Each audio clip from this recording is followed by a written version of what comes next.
So I did get to see the cathedral last night. We went out to dinner and then we kind of accidentally saw the cathedral, so we walked to it at like midnight, and it was beautiful, just like this. So if you're not from around here and you haven't seen it, go look at it. All right, my remote's not working. Oh, maybe I should plug it in. All right, take two.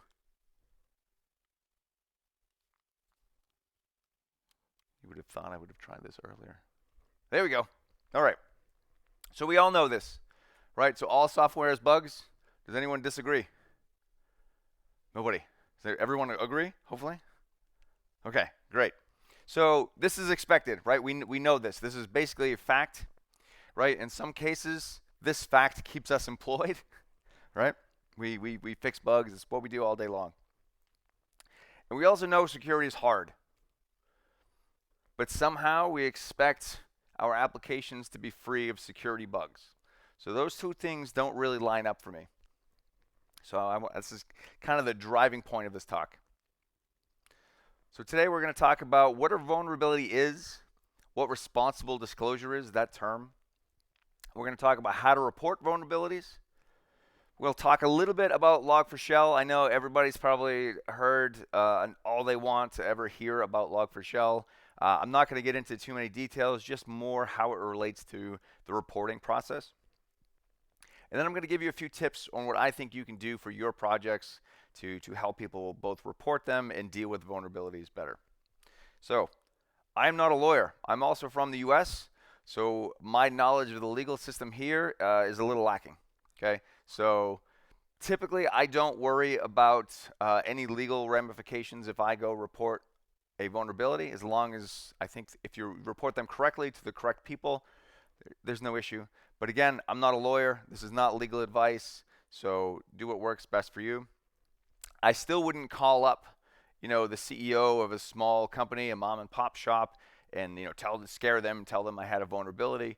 I think there's a right way to do this, and we're going to talk about that.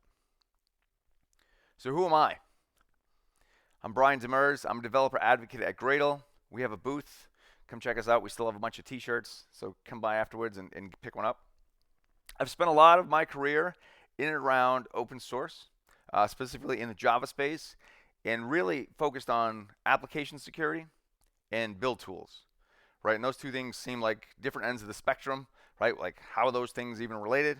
Well, does anybody have a build that does not connect to the internet? Nobody? Nobody has air gap builds? There was one guy in my last talk. So just like that, now your builds require security, right? So that's how I got involved in these two kind of seemingly disconnected worlds. I'm an Apache committer. I've worked on a bit on Maven and Apache Shiro and Apache Directory as well.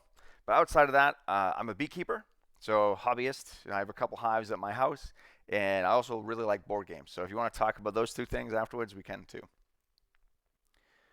All right, so there's a bit of an elephant in the room. This talk is not about Gradle or my company or anything, but I had Maven on the previous slide, and I said I worked at Gradle, which may be confusing to some of you. So Gradle, the company, created Gradle Build Tool years ago. Everyone has probably heard of Gradle Build Tool. We also have a product called Gradle Enterprise. So that's all about making builds faster and observable. I'm not going to talk about this. You can come to our booth and talk to me about it if you want. But basically, we don't care which build tool you're using, whether it's Maven, Gradle, Bazel, or SBT. We just want your builds to be fast, and we provide ways to help you out with that. So no more forcing people to switch from Maven to Gradle and anything. So anyway, moving on. We're not talking about that stuff. So first up, what is a vulnerability? Okay, so the Oxford Dictionary says it's the state of being exposed to an attack. And if you keep reading this definition, it talks about being physical or emotional, right? So getting more specific to Wikipedia, the source of all knowledge, right, it's a weakness that can be exploited by an attacker. So both of those are basically the same thing. The first one adds this emotional part, right? But I work on some open source projects, and when people report vulnerabilities incorrectly for my projects, I do get emotional about it. So I think they're exactly the same thing. All right, so here's a quick example to start off, right? I think this is a bit silly. I'm not a security researcher. I'm a developer. But I think we as developers are the most likely to find issues just as we go about our lives. Okay, I'm a big audiobook fan. I listen to audiobooks to fall asleep and on the plane and everything. Okay, so Audible sent me a coupon one day, and I noticed after a couple of redirects, the coupon value was a parameter. So the first thing I do, of course, I changed it, right? Change it to 1,000,000. And this is what popped up on my screen. Great, awesome, right? But you notice way up top there, I don't know if I can point to it, it's still $5. So it didn't actually apply, so there wasn't really that big of a deal. The back end also validated that that was a number, so there really wasn't any obvious cross-site scripting errors. But I still could have done something stupid. I could have sold this coupon code on eBay, and maybe that would have only caused their support team a bad day, right? So it's not a big deal. I reported it to Audible or Amazon. They didn't really follow back with a fixed timeline. They said, thanks for the report. Go on your way. But again, it wasn't a big deal, so I didn't follow up, and I didn't really care. So here's another example of a trivial string, okay? But this vulnerability makes the previous one look like a toy. Is anyone familiar with a string? All right, some of you. So this is the basic log4shell exploit. If this ends up in a log string, this would trigger a remote download. It's a connection to an LDAP server, and it was a mess. Okay, so these are very different exploits. But they're all strings. There's all types of exploits, and I'm going to talk about those in a minute. But I want to talk about some of the basics first. So what's the difference between a CVE and a vulnerability? We sometimes use these terms interchangeably, right? They are basically the same thing. So a CVE is a way of describing a vulnerability, basically across different data sources. So it's basically an ID, right? This is this kind of number that we see down here. And there's also usually a name, the product that it's affected, a version, some sort of description, and a few other things we'll talk about in a few minutes. All right, so who knows what this ID is? Does this ring any bells? One person? All right. This was the first log4shell vulnerability. Most of the time, vulnerabilities just get these IDs. They're kind of ugly. They don't get cool names, right? But when they're big enough, the reporter usually creates some cool name. But most of the time, it's just an ID. All right, so now it's time for the scary graph. All right, so this graph, it's a couple months out of date. I apologize. The last time I gave this talk was probably 5 months ago. But this graph shows the frequency of CVEs that have been reported. Okay, so if you average out all of this data, that's about 1,600 per month. Okay, and that's 56 per day. However, we can see that red line is trending upwards, right? So we're actually closer to 80 a day right now. And I assume in the last 6 months, that number is not getting any smaller. So every day, every year, more software goes out in the world. Okay, so that means we're going to have more bugs. More bugs means more security issues. That's how numbers work, okay? And I think these numbers are actually much higher. My guess is much higher, but there's no official statistics on this. I don't think everybody reports vulnerabilities. People are afraid of stock impacts or all these other things. I think we need to normalize talking about vulnerabilities so more people report them. So we're more aware of things we should do to mitigate risk and update our applications.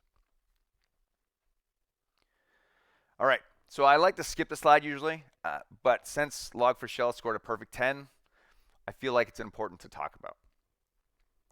So all of these terms start with common, which I don't know why that was. I think someone liked the term common and then just stuck it in front of everything. So all of the acronyms could start with C. I don't know. They sort well. This is kind of complex. You don't really need to worry about this too much. If you have to really dig into this, there's some great resources here. I'll have a QR code at the end with all these URLs you can scan if you're interested. But there's a calculator you can go to and kind of figure this stuff out. But 10, basically, if something scores a 10, it's a big deal. All right, if something scores a 1 or some low number, it still might be a big deal to you. but a 10 is probably a big deal to most folks. So over on the far side here, we have the base metric group. So those are things about a vulnerability that are consistent over time and environment. So things like the exploitability, right? What is the vulnerability? We have the impact, which is the result of the vulnerability. Maybe I can pop a shell, maybe I can, remote code execution, something. In the middle, we have the temporal metric group. So these are things that change over time, right? So maybe a tool to cause the exploit is released out in the wild. That may make the score go up. Maybe there's a fix. Maybe that helps it go down. And then near me over here, we have the environmental metric group. So those are things that affect a particular user's environment. So maybe just your application, right? How did log4shell affect your application? Well, did you use log4j? Maybe it doesn't affect it at all, right? Or maybe there's some vulnerabilities you can mitigate with a firewall, right? Which was not the case with log4shell. But there's those types of things that would affect you differently than other applications. All right, one more slightly boring slide, right? Some more definitions. Nobody likes to see slides with definitions, but we see these pop up all the time. I don't think these are important for you to memorize. They're just things to be aware of. We all have to update our dependencies, so sometimes we see these things, and we should kind of have an idea of at least what to Google, when we're thinking about them. So the first one is the common weakness enumeration. So this is basically just so we're all talking about the same thing. That's the type of vulnerability. If what's the first one I have here? Uncontrolled resource consumption, which is a horrible term, but there's definitions of what these actually mean. But this is all just so you can classify each CVE. And the bottom here, this is my favorite topic to talk about. Well, maybe not my favorite, but an interesting topic I think to talk about. The platform enumeration. This is the name of the product that's affected, and it uses this format, which is a little ugly. Do not get this confused with a Maven Gav coordinate. So Gav is the Maven group artifact version. This is typically how we talk about dependencies. These two things are not the same. The bottom one is not recorded in a CVE, right? So I think that's kind of a problem. And this is true for all these package managers, right? If you're using NPM or Node, same thing, NuGet or any gems, anything, they're not defined in the CVE. So just the CPE is. There's some fuzzy matching that happens through some tools, which is often why we get false positives. And a lot of these security companies that specialize in vulnerability management and detection will actually have people that map these manually, which is mind-boggling, right? 80 a day, right? That number is going up. That's a lot of work. All right, so let's move on, right? I'm going to try to keep less definitions, right? So who thinks CVEs are bad? Anybody? Is anybody sleeping? No? All right. Who thinks I'm asking a trick question? All right. Sorry, bait and switch, right? I do. So I think, in my opinion, CVEs are good. Okay, they give us a standard way of talking about these security issues. As I mentioned before, right? Software bugs are a fact of life. Security is hard. It's how we handle these issues that make them good or bad. So we can handle them in a good way, in a responsible way. So this is Apache Tomcat. Everyone's probably heard of Tomcat, right? They have a web page you can go to, and it lists out all the CVEs that affect each version. This is a good thing. Or you can go to kind of a standardized system like MITRE or NIST. This is a standard CVE database, and you could search for a project here, and you could find the same information, right? The point is you can find this information. This gives developers, admins, notice to go update our apps. But there's also the bad, right? It's not all good. Right, everyone's heard horror stories, cyber attacks, data breaches, things. We're kind of afraid of these things happening to our application. The truth is, they probably will affect our apps, right? Who's heard of the term, like it's not if but when, right? When it comes to, right. So it's unfortunate, but obviously we can mitigate that when and the if we follow some good practices. And sometimes, when these issues are announced, it causes us to do a little more work, right? So anybody have 2001 holiday period that was not fun, right? Some folks had to work some overtime, you know, from whatever Thanksgiving-ish to well, I think it was well after the new year, right? And thinking even further back to Spectre, if anybody remembers Spectre, that was a big pain in the ass, right? There was a lot of patches, kernel patches that actually decreased the performance in some cases for systems, right? It actually caused some companies to spend more money. They had to either, you know, adjust their cluster sizes or use larger VMs. That costs money, right? So these things are real. We have to be ready for them, and we have to be okay dealing with them. All right. So I'm going to talk about the ideal timeline of reporting an issue, and then I'm going to dig into each one of these topics a little bit. So first up, we're going to report an issue. Okay, so this is some reporter, security researcher, some random guy on the internet, something. We find an issue. You're going to report it to a project. And you're going to do that privately. The keyword is private, and I'm going to talk about that in a minute. But if you leave this room right now, remember, report privately, and I'll be happy. Okay? So after an issue's been reported, the project's going to fix it, hopefully. You know, maybe there's a little back and forth. We've all opened bugs before. We know there's always a little back and forth. I can't reproduce this, or, you know, it's not broken on my machine, right? So there's sometimes there's a little back and forth, but pretty much you report an issue to the team, they go off and fix it, and they release that fix, right? Whatever way that is, and then they disclose the issue, right? So this is when information about the vulnerability has been released, the last step.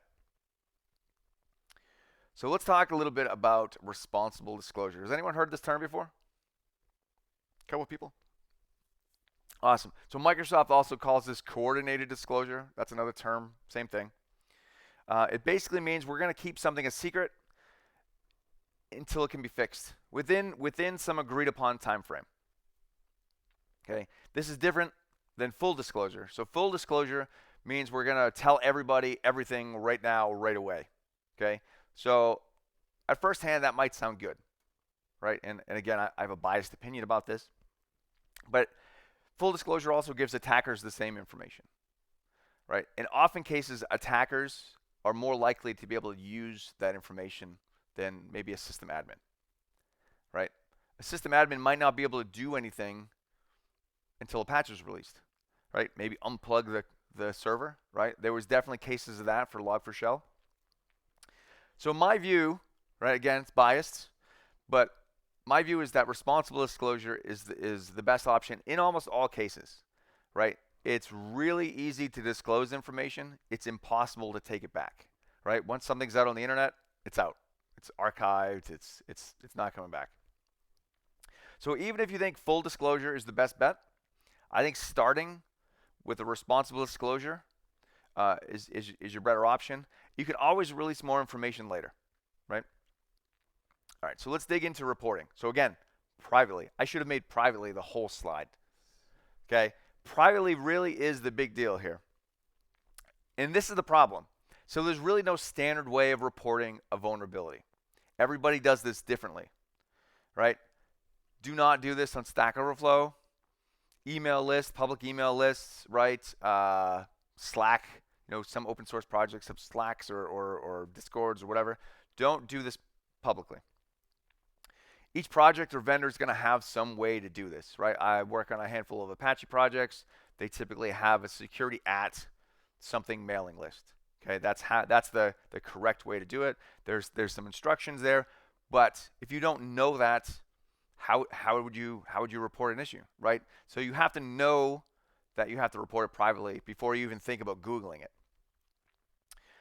So smaller shops, maybe they don't have a security team, right? Maybe their information is not posted on the internet of how they want you to report an issue. So you can actually contact support and ask them, how should I report a vulnerability? You're not reporting it, you're asking them how. Right? And there's also other things, HackerOne, BugCrowd, those types of services will help you as well. And if you're paranoid or afraid of legal ramifications, I totally understand that. You can all just create an anonymous email account and use that to communicate with whatever company as well. Okay, so again, I'm going to harp on this a few times, but do not use a public bug tracker. So this issue was from a few years ago. This is an issue I helped fix on Apache Shiro. The reporter opened this issue and basically just ghosted us, right? Some people, will scan a bunch of public repos,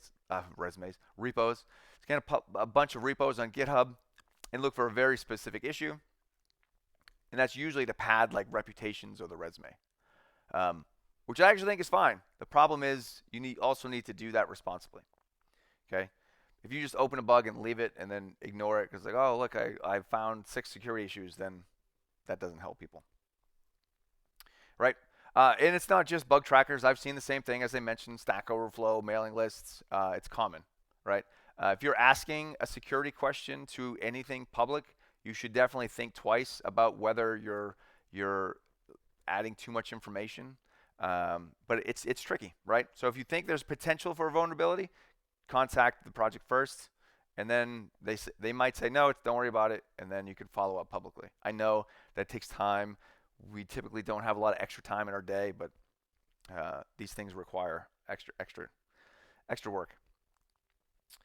All right, so again, don't use a public bug tracker. This is Log4Shell, okay? So this was the first reported issue on Log4Shell. This was created before the release happened, okay? This was, I think, a couple days after, I'll get into this in a minute, the timeline. A couple days after the initial report, it was a public bug, right? Then there was a public pull request.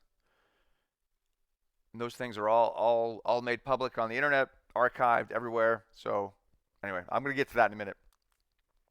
All right, so we've reported the issue privately, right? So now this is when you're kind of done. So if you were the reporter, you're done. You can go, put up your feet. The project or vendor that's working on this is going to fix the issue. They're going to deal with everything. Just like a regular bug, they're going to deal with it, right? You report it to them, they're going to deal with it.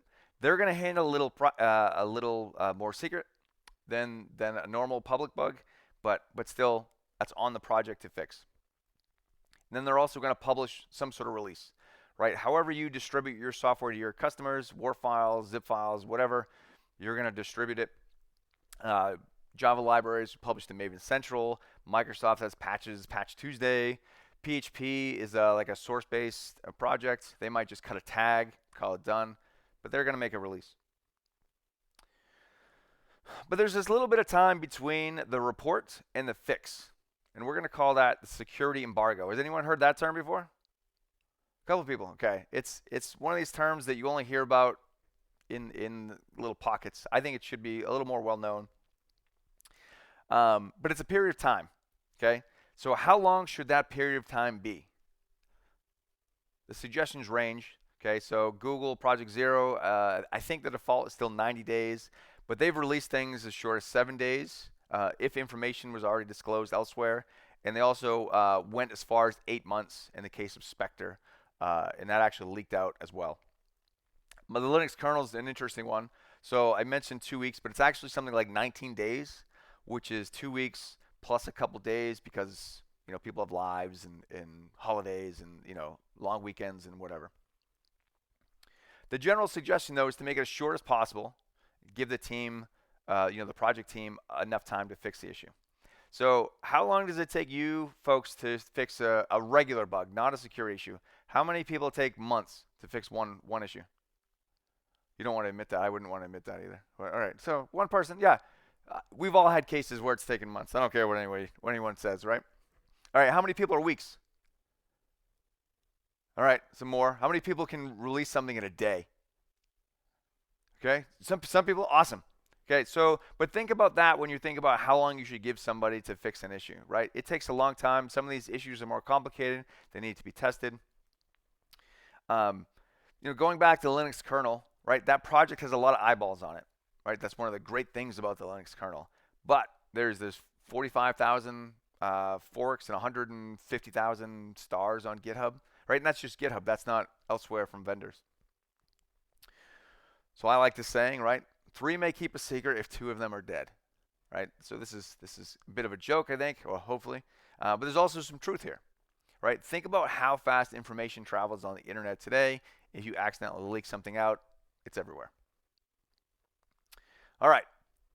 So we've reported the issue privately. It's been fixed. It's been released. Now it's time to disclose the issue. So this is the first time any information about the issue has been made public. The vendor or the project, open source project, whatever it is, they're going to deal with all this CVE creation, all the virtual paperwork, all that stuff. That's on them. That's not you, right? So after it's been disclosed, this is the time, if you were the reporter, you can brag about it if you want. You can tell your friends you're a security researcher, right? Whatever you want to do. Or sometimes companies will offer to pay you to just keep your mouth shut. Now, whether you want to do that or not is totally up to you, but financial incentives are sometimes hard to pass up. So if you don't have a vulnerability process for your projects, I think there's a couple of resources where you can start from. So I mentioned the Apache Software Foundation. This is the list that I'm most familiar with. This list keeps changing over time to get a little more in depth. I think you can take this. I've taken this for other non-Apache projects and use that as a basis to way to deal with issues. I think you could basically cut and paste this to an internal process, obviously with some small tweaks. OWASP also has a very similar list. I'll have a link to that at the end as well. But basically, you need to let people know how to deal with this, right? Your coworkers as well as publicly. Okay, so I'm going to talk about Log4Shell here in a minute. I'm going to give you the timeline, spend a couple minutes talking about that. And I want to call out that I'm not trying to pick on anybody in the Log4Shell team, Log4j team, excuse me. Before you criticize any project, especially any project that you're getting for free, you should help them out, right? So, go submit some patches, answer some questions on a mailing list, right? Before you pass any judgment, make sure you're helping these projects. And remember, some of these people have day jobs, right? They're just doing this at night. So, they have lives, they have families, whatever it is. They can't just spend, as soon as a vulnerability is announced, they have other stuff they have to do. All right, so this is still kind of fresh in everyone's mind. I know it's about, a year and a half ago now, but it's still the thing we all talk about. So this is the Log4Shell timeline. Right away, you're going to notice it looks a little different. We're going to start off the same, though. So Alibaba's cloud security team reported the issue privately to the Log4j team and the Apache Software Foundation security team, right? So far, this is right on the money. And you probably noticed already, I already started talking about this. The next thing that happened, the information about this issue was disclosed. So this is kind of a problem, right? This was supposed to be at the end, and now it's in the middle. What happened? Well, there was a public bug that was tracked in Jira. There was pull requests. All of those things went out to mailing lists. Mailing lists are archived by Google and scraped in other places. So at that point, the information is out there. Like it or not, it is now public, right? So we've kind of skipped to the end, and we don't have a fix yet. All right, so here's the panic. Right, a couple days later, 2 days after this happened, and I'm not saying these two things are connected. Okay, this issue was in that code base for a long time. Somebody could have already known about it. There could have been some mutual discovery. There could have been some inside work. It doesn't matter. The fact that the information was out there, made public, and then the exploit happened. Right, we do need to think about this. So anyway, 2 days later, Cloudflare reported seeing the issue on the first, and then Cisco reported seeing this issue on the second, right? This is when the real panic sets in. It took about a week to get the first patch for Log4Shell, right? There was a lot of stuff in the meantime. Everyone remembers the Java agent and people opening jar files and ripping out the jar, then, zipping it back up and deploying their system again, and then they make an update to the app, and that installs the old version of Log4j anyway, and it was a mess, okay? And then we actually had follow-up releases, right? If anybody remember the kind of follow-up releases, there was, 3 or 4 releases right in succession. That's actually pretty common, okay? So we took an issue, we fixed it in the private, right? And then, it's a very small group of people that usually are aware of that issue, and then we make it public right away. That's not really the open source way, right? So normally we do things in the public. Everybody sees it. There's more eyeballs to comment on the issue and think about it, right? But there's a little bit of scramble that happens. So usually there's some follow-up issues, and this isn't bad, right? We're trying to do something right away, especially in this case where it's already been disclosed. All right, so I've got about 15 minutes left here. So I'm going to give you some tips on what I think you can do for your projects, both public projects or internal projects. If you work at a big shop and you have services for a lot of different teams, or just a couple teams, I think there's still a lot we can do here. And again, this will help customers and open source projects, so they're very similar. So first up, I want to talk about dependencies. How many people were in Jamie's talk just before this? Nobody? All right, so nobody's talked about dependencies all week? All right, I'm kidding. So my original slide, I mentioned I was going to talk about code first, right? Well, I kind of lied, okay? I think dependencies are more important than your code. And here's why, okay? So of your application, most of those lines of code are from your dependencies, right? This little dot in the middle, that's probably what you care about the most. However, that's not most of your application, right? So we need to plan for security issues in our dependencies, right? All software is bugs. Security is hard. There's gonna be security issues in your dependencies. Just expect it. You need to process to deal with it. So we often think about our dependencies as just jars, right? And especially in the Maven world, right? So if I have a project, I have some jars, right? My libraries that my application depends on. But I have other dependencies too, right? So my Java application requires a JVM. I don't know about anybody else, but most of the time I need a JVM. Sometimes that JVM runs in a Docker container, right? That Docker container runs on an OS. Sometimes that OS is even in a virtual machine. And this is just to start my application. Most people here are probably building some sort of web app, guessing? Right, so think about everything from a user request all the way down to your application. How many things does that request hit on the way just to get to your app, right? You have load balancers, firewalls, gateways, whatever, right? There's a lot of things that are in the way that could affect the security of your application. So if one of those things has a vulnerability, they might also affect your application. So we need to think about these things as well. These are all my dependencies. As far as your libraries go, so Jamie was just up here talking about Sonatype. I think it's Sonatype Lift. Sneak has options. GitHub has Dependabot. You need some automated way to handle updating your dependencies. There's the dependency check from OWASP, which will also help scan your dependencies if you want. These other commercial tools will do that as well. My suggestion is go try them out, figure out which one works for you, which one works best, and then find one, use one, okay? I do want to point out, none of this matters if you don't test your code, okay? Does anybody not have tests? Nobody's going to raise their hand because I wouldn't admit that either, right? Yeah, so if you don't have tests, how do you know that a dependency update didn't break something? Right? In the perfect world, we're all using Semver.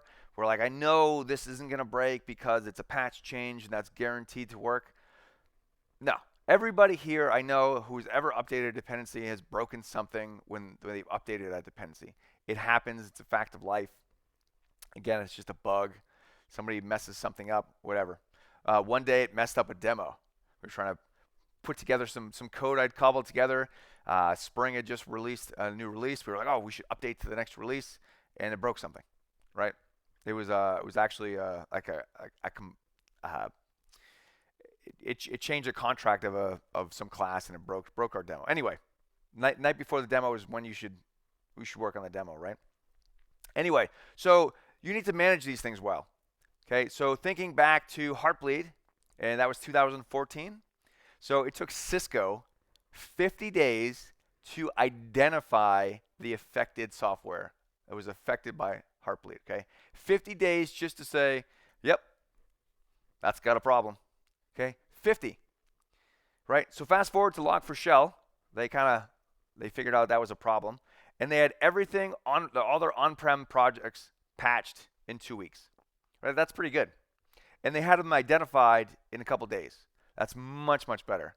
But Do you all know what types of software are running in your systems right now? Like if there's a new vulnerability that was released today, could you like identify things that were potential problems? It could be hard, right? We also need to think about our transitive dependencies. So these are the dependencies of my dependencies. So this is a Maven dependency tree output. Hopefully you can see that. It's a little dark maybe. But this is a Spring Boot 3 application. I think one of the earlier versions, but it'll be about the same today. There's no security in here. This is just one dependency in my Maven POM file. Okay? And these are all the dependencies of that application. So these are all the dependencies that I need to worry about. Not just the ones that are in my POM. So we need to think about if our dependencies are healthy.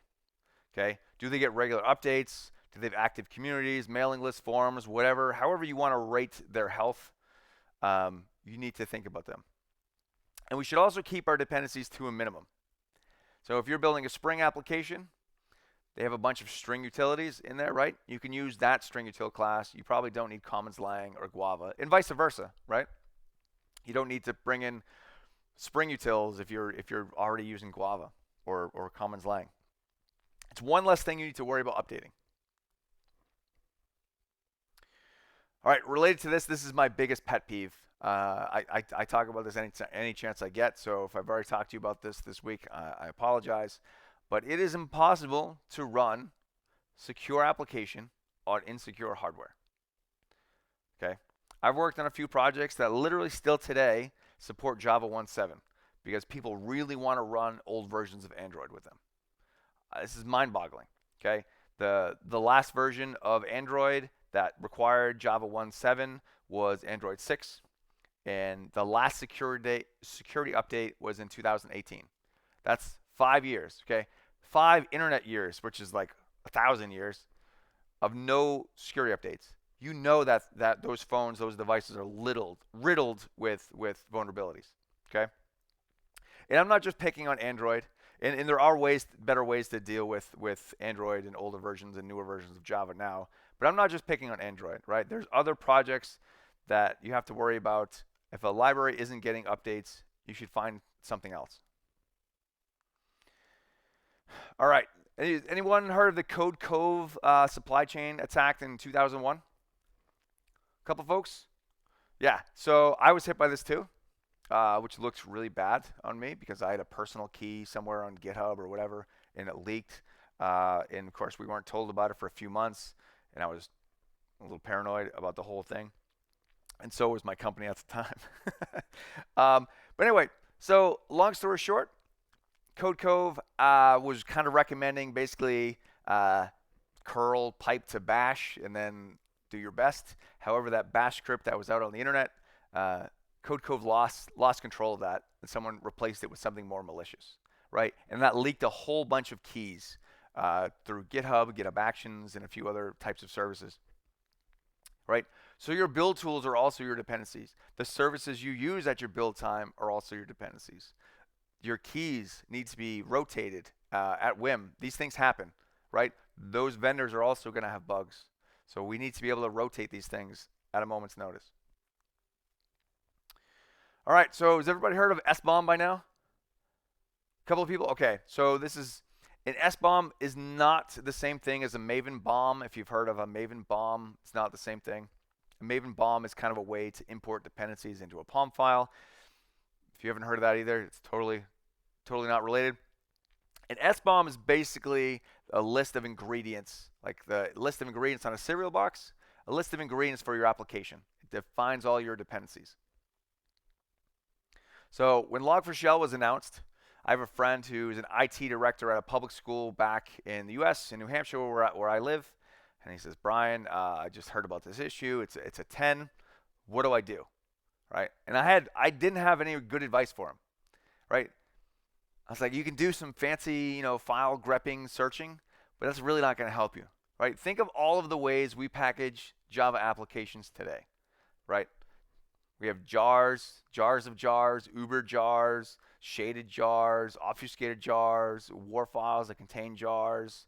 Gradle turns things into native images now. There's a whole bunch of ways. It would be really hard to just scan a file system to detect this. So something like an Sbomb would have given him an easy way that he could say, oh, yep, that has log4j. But he just basically panicked for those, whatever, 2-3 weeks. All right, another way, write less code, right? So I'm not proposing like a no-code solution here, but you should be using existing components that solve your needs. So, 20-something-year-old me probably would have laughed at this, right? I was like, I'm cranking out code on my keyboard, but to be fair, we have a lot more options now than we did a number of years ago. So, use something like Spring Boot, Quarkus, Micronaut, something that has security and those things built in, right? You don't need to roll your own security or your own web frameworks. Use an existing product. Security is baked in. It's not an afterthought. So here's another favorite quote of mine. Friends don't let friends build auth, right? From your friend. So if you're writing code in your application that's doing something like hashing passwords or some other security construct, you really need to take a step back and think about why you're doing that, right? Should you spend time doing that, or use some open source or some other solution, buy a solution, right? You probably shouldn't be building that stuff. All right, so now let's get to that little bit that you probably care about the most, your code, right? Everybody cares about their code. My code is beautiful. It's awesome. 2 weeks later, I have second thoughts. Why did I write it that way, right? We've all had these ideas. So again, I focused on this earlier. You need to be testing your applications to know that when you update things or change things, that it's not going to affect your application. It makes it really hard to mitigate security risks if you don't know if your application still works afterwards. I've gone through a few audits. I've had mixed success. So I still kind of recommend them, but I've had mixed results. One time, somebody literally just grepped for the word password. It's like, I can do that, right? I can write a script to do that in 3 seconds. Other times, they've found some really great, intricate issues. So mixed results there. OWASP. Everyone's heard of OWASP, I hope. OWASP top 10. Anyone heard of the cheat sheets? Couple of people? Yeah, so they're an awesome resource. There's things like they have a whole bunch of utilities like Zap, Zed Attack Proxy. I don't know why this is called Zed. There's probably a story behind that. But anyway, these are types of things you can help to scan your web applications. There's a whole bunch of tools. There's a whole bunch of commercial tools as well. Find them, use them. Go to OWASP. It's a great resource. I'll have some links to these as well. All right, so I'm running out of time here. I'm going to get quick here. So code scanning tools. I think you should be using some sort of code scanning tool. Spot bugs and find sec bugs are my favorites. PMD is often used a lot. There's also a whole bunch of commercial options. So use them, hook them up to your IDEs. As you're writing code, you should be getting instant feedback, right? Find sec bugs is one of the things in recent years that has taught me the most about the shitty code I've written, right? So it's instant. It's right away, and I've learned things to what not to do, and it's awesome. It's one of my, like I said, my favorite thing. But go try out all these tools. Whatever, if you're using something in your company, you have a license or open source projects or whatever it is, go use them.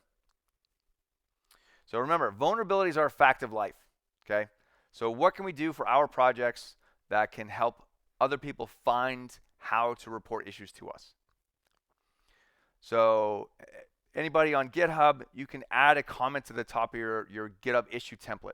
So I think this is a really unintrusive way. I've stole this from the Spring Security project. I try to put this on all the projects I work on. But it's a comment, right? So that's the first thing you see when you open a new issue. But it's not rendered when you save the issue. So somebody doesn't have to worry about deleting it.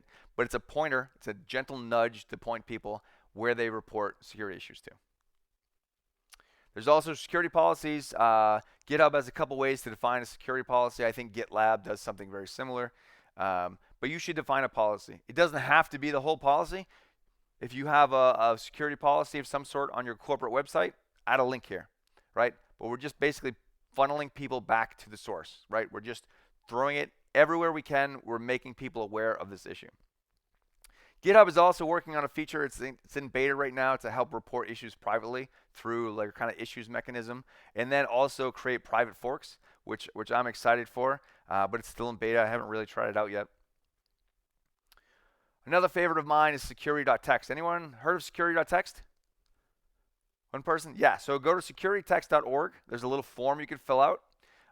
You enter in basically a link back to your security policy and a little information, and it's not listed here in ours, but there's also an expiration date just to let people know it's not 10 years out of date. But basically, again, this is another way to help people discover how to go report issues in your projects, right? We want to put this everywhere. I found a bug on a vendor's website. I was shopping for some a toy. You can ask me after which vendor it was, but they were great. And I couldn't find out how to report an issue. I Googled it and I couldn't find it, right? So I was like, well, the last thing I'll do is I'll check their security.txt. Sure enough, I found it. I found the email address to the security team. I emailed them. They thanked me for the report. It was awesome. Great experience, okay, because I was able to find all their information and pass it along. It was awesome. There's also things like BugCrowd, HackerOne, right? I would much rather pay a bug bounty than be on the front page of Hacker News, right? If you're on the front page of Hacker News for something bad, you're going to have a bad day. If you're a publicly traded company, someone's probably going to yell at you. Again, I don't think that's fair, but it's kind of the current standard fact of life. All right, so this is just the tip of the iceberg, okay? So you could go off into many different paths when you're talking about security. Just remember, report issues privately and that they require special handling. And you need to be able to update your application at a moment's notice. We're going to see more and more large security issues. It's just the way of the world. All right, so thank you. We have a couple minutes maybe for questions, but then we got to get out of here. So you can scan this QR code too. There's the link to the slides. There's all the links I mentioned. There's a couple ways that you can get swag from Gradle. So go scan this, check it out. And like I said, we have t-shirts at our booth as well, so come talk to me afterwards. All right, does anyone have a question that I can answer in 2 minutes? Everyone's hungry, right? They want to get out of here? I won't hold you up. All right, one question. No, you're hungry. Yeah, all right. I'm hungry too. All right, so I appreciate everyone. Thank you.